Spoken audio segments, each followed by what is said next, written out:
I figured I'd give y'all a little bit of an update. A friend of mine on YouTube, Mike G, high voltage, and using Sandai inverters, he kind of gave me a little note that I needed to kind of tell y'all why I'm going to be doing away with my enphase system. But I think before I tell y'all why I'm doing away with enphase is why did I pick it in the very beginning anyway?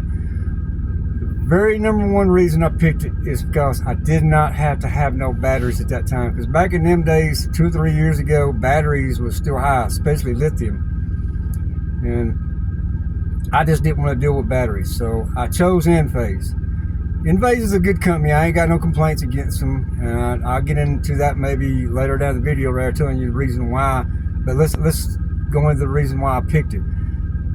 Enphase is a micro inverter that sits underneath each one of your solar panels. You can have them mounted on your roof.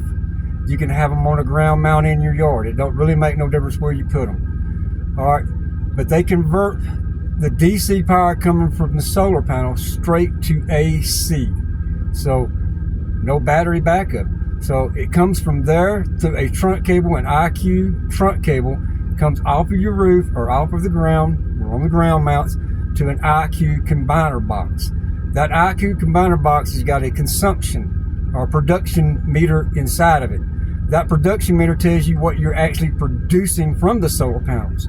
Then it has another consumption one, which goes to your meter, which tells you what you're pulling from the grid. All right, so when it comes off of the roof, comes down, goes through the combiner box, then it goes through a disconnect switch and then goes back over to your main power box, your main meter. Then it wires into either a 50 or 60 amp breaker. Now, you're depending on your power company to keep track of all this right here for you, and then give it back to you to, maybe the end of the day when you actually need it, whatever you've actually produced. But to sum it up, that's kind of like the number one reason why I picked it, because I did not have to. It's one of the most simplest systems actually to put in. I mean, because there's really nothing to it. I mean, it's just it does it all right there in the microconverter, right at the top. I'll explain a little bit more on the next part of this right here about why now I've done away with it.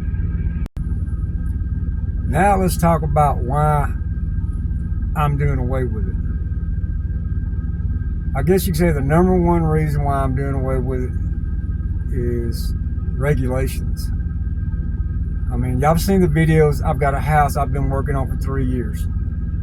Well, I just recently put insurance on it, and for some reason or another, they refused it on the home inspection. I thought it was because of the solar panels being on top of the house, because they got new regulations and all the stipulations when it comes to anything dealing with solar nowadays.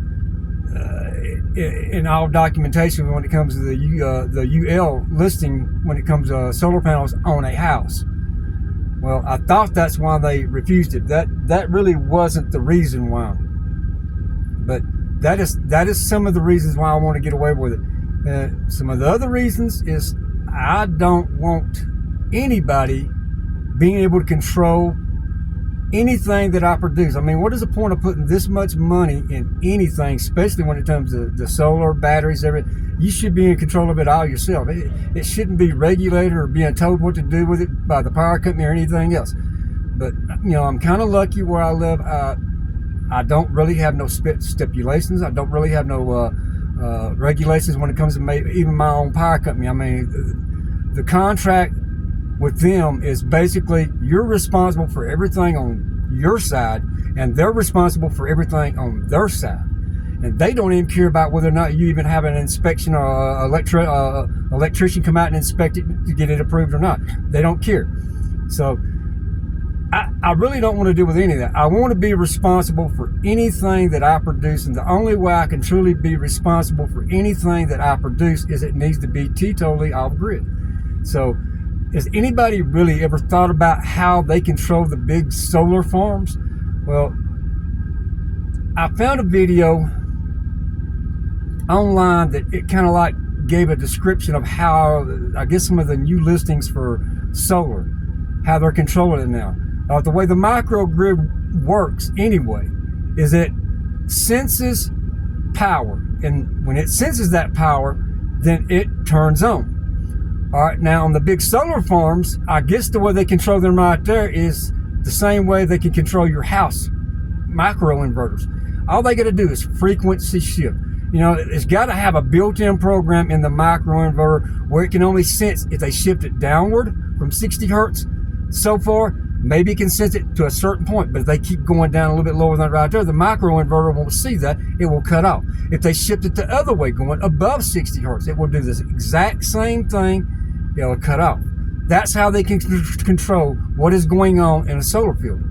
All right, now the windmills, the big commercial windmills, they turn the blades. The blades are rotatable. So if they turn them a certain way, they don't catch wind. There's no resistance against them. So if they turn them with the wind, it starts picking resistance up, they start spinning. But if you ever notice, some of them are turning, some of them ain't turning. But I seen a video somewhere or another where that's really and truly what is going on. But these are some of the reasons why I want to get rid of it. I don't want it on my roof no more because of insurance purposes. I don't want nobody telling me what I can and what I can't do. I do not want nobody being able to control when they can cut it off and cut it on. I want to be totally to the point to where it's all off grid. I can control what I do when I want. The micro inverters are not 110 AC coming out. They're 208 volt AC. So it's got a floating ground. So really and truly when it's running, the only thing that it can help when it's running inside your home is any 220 volt appliances. Anything that's 220, it may help on that right there while they're up and running while the sun is up. All right, so anything you're producing, if it's like a 110 or a light bulb, it's not going to work out because it's got a floating ground.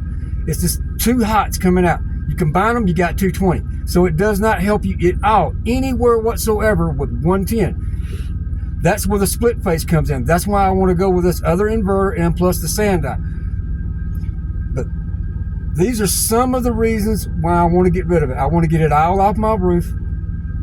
In the beginning, I had a grow watt inside my house. I moved it out. That's going to my other shed. That shed had the 12 volt. That's going to the other shed, which was in one of my videos I done actually moved it over besides putting two panels up. But I don't want nobody regulating what I can produce. That is the number one. I mean, because where I live at, I don't have no regulations. So I won't have to have no problem with nobody coming to my house. I mean, that's just the way Oklahoma, I guess in my county, it works. I mean, I don't have to answer to nobody. Basically, the only thing I got to answer to is if you put a septic tank in. Now, you got to get permits for that. But anything else, if I build a building, I do anything in my yard. I don't have to have a permit. I don't have to ask for it. I ain't got to do nothing because I don't live in the city limits. And where I live at is like 40 miles away from the main area of the courthouse. I don't got to answer to them. But that's the kind of the reasons why I'm getting rid of it. But thank y'all for watching.